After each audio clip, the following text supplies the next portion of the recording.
سلامونه نه کې احترامات موږ سره موجوده دا وخت په کراچۍ کې د پښتون ژغورنې غورځنګ تکړه مبارز عادلشاه صاحب او هغه سره زمونږ نن سوالات دي د کراچۍ په ټي سي کورټ کې ښاغلی مشر ایم ان اے علي وزیر صاحب چې د هغوی پیشي وه او د نور الله ترین صاحب د کراچۍ د پی ټي ایم ارګنایزر او ډیپټي ارګنایزر محمد شیر خان صاحب او سره زمونږ تکړه مبارزین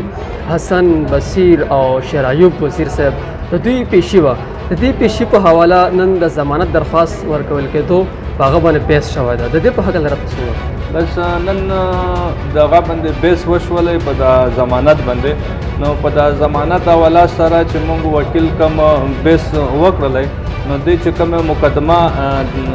جوړه کړې ده د غدارۍ د پی ټي ایم چې کوم عام روټین باندې د پی ټي ایم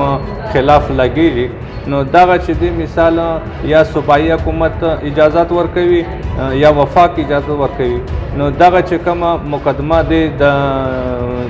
کړې ده جاری کړې ده نو دغه چې دی دا کوم لیټر چې دی دا د 2019 لیټر چې کوم زوړ لیټر دی هغه یې جاری کړی و کاندیډیټ نه نو په دې باندې بیس وشو د موږ وکیل ورته وویل چې مثال د 2020 چې کوم مقدمه ده نو د 2020 دغه پیش کړنه میږي لکه دی په 2020 کې گرفتار شو او لیټر چې دی هغه د 2019 ته زوړ لکه مثال کوم پولیس دا شو شوی دی د وارنټ د گرفتاری د لپاره یعنی د موږ وکیل ورته وویل چې 2020 چې کوم دی دغه غراوړه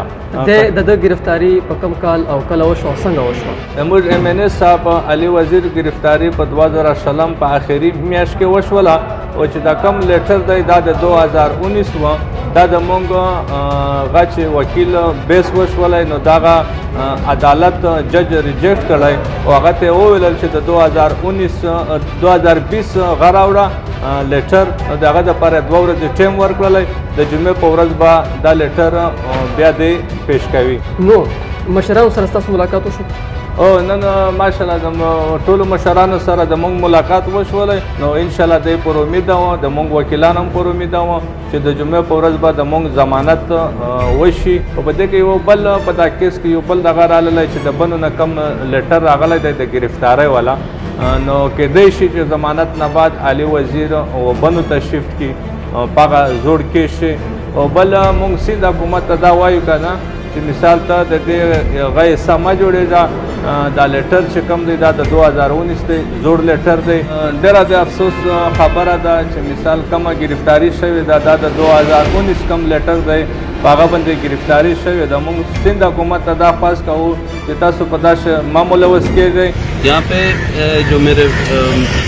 दलाइल में से जो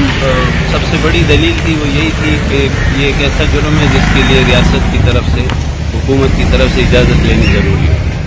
तो उसके लिए एडजॉर्न हुई है जुम्मे के दिन के लिए कि वो कैबिनेट की मीटिंग की वो ला के दिखाएंगे परमिशन कि उन्होंने इस बात की परमिशन दी है सिंध गवर्नमेंट ने कि इनके खिलाफ केस किया